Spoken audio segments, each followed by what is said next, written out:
আজকে যে ইসরায়েলের আমেরিকা যে 130 জনের মতো শিশু মারি ফেলছে, কি করে কোনো একটা নেতা এক পর্যন্ত কথা বলছে?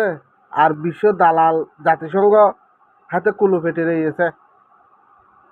এখন যদি এই ঘটনা যদি ইরানে মারতো, এখন তাদের মানবাধিকারের বুলি উড়াইতো। হাজার হাজার সাধারণ মানুষ মারি ফেলতেছে কোনো একটা নেতা, হ্যাঁ? যেসব, আর এগুলো তো হচ্ছে যেসব যেসব নেতারা আমেরিকার পা চাটা।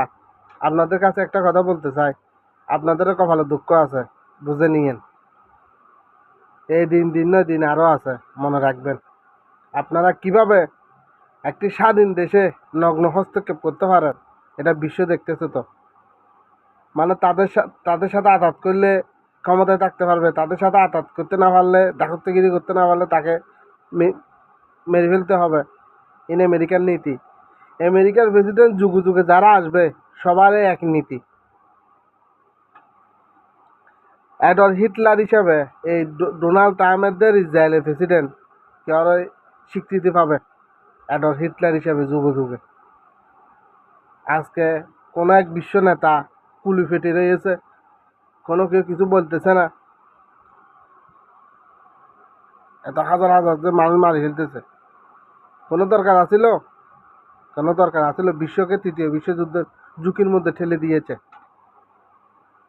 আবার যখন মন্ত্রিত্ব প্রেসিডেন্ট পায়, এরকমই হয়। এরা জনগণের কেউ বিশ্বের কি উন্নয়ন করবে? নিজেরা তো যুদ্ধ বাজাই দিচ্ছে সারা বিশ্বে।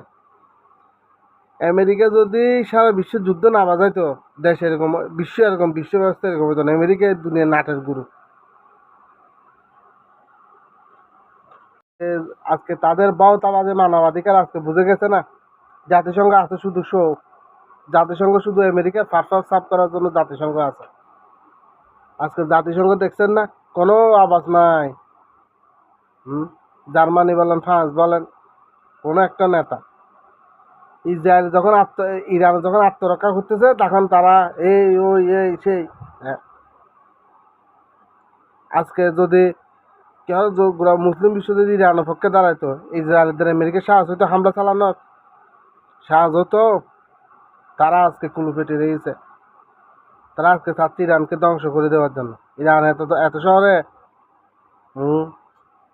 তাদের ভণ্ডামি বুঝে গেছে, বিশ্বে তাদের ভণ্ডামি বুঝে গেছে। কি যে অবস্থা, নৈরাজ্য অবস্থা শুরু করে দিচ্ছে বিশ্বব্যাপী। তাদের কথা শুনলে ক্ষমতা, তাদের কথা না শুনলে মৃত্যু। এটা এর পরিণতি আমেরিকাকে দেখবেন না। আজকে ব্রিটিশ সাম্রাজ্য, চীন সাম্রাজ্য আসলে, ব্রিটিশ সাম্রাজ্য আছে, অস্তিত্ব আছে। আমেরিকার সাম্রাজ্যের অস্তিত্ব বিলীন হবে। একটু অপেক্ষা দেখবেন, আমেরিকার সব জায়গায় মাইর খাবে। আমেরিকার দিন পুরাই এসেছে, যে অবস্থা চলতেছে বিশ্বব্যাপী।